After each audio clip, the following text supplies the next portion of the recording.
Hello, I'm Bob Dickinson of Innovice, and what we're going to do here is we're going to initialize a model to a background infiltration polygon and then import those into InfoSWM 2D.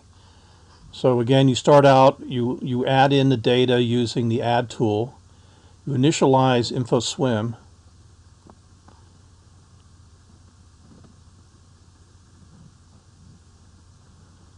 so it's initializing now, same as active map. And it makes all of the layers for InfoSWM for you. So it's made all the layers of InfoSWM for you. Now we're going to use InfoSWM 2D. Now we're going to use InfoSWM 2D, and we're going to create a 2D database since this had no data.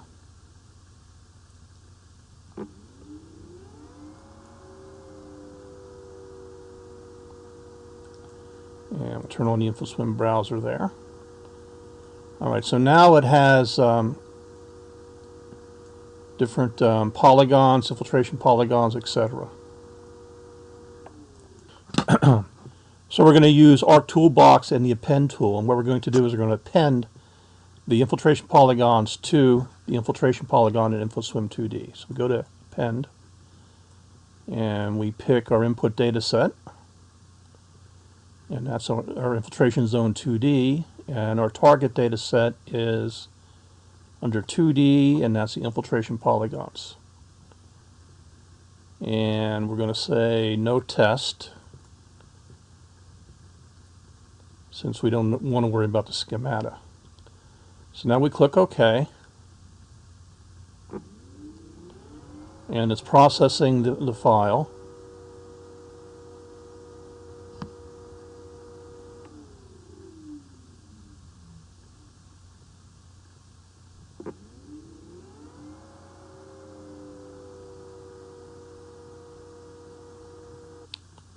So if we open up our infiltration polygon,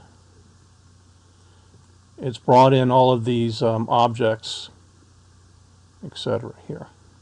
So that's how you append polygons to the program. So let's turn this off here. And we'll zoom in a little bit here. And you can see what the polygons look like.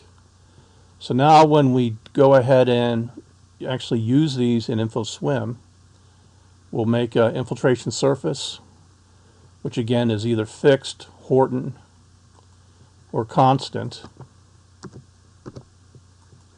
And then we can apply that surface to the infiltration polygons. So that's a little bit about the ARC tool append, a little bit about initializing InfoSWM, and a lot about appending data to the InfoSWM 2D polygon map. Thank you for listening, and I hope this helped you a little bit.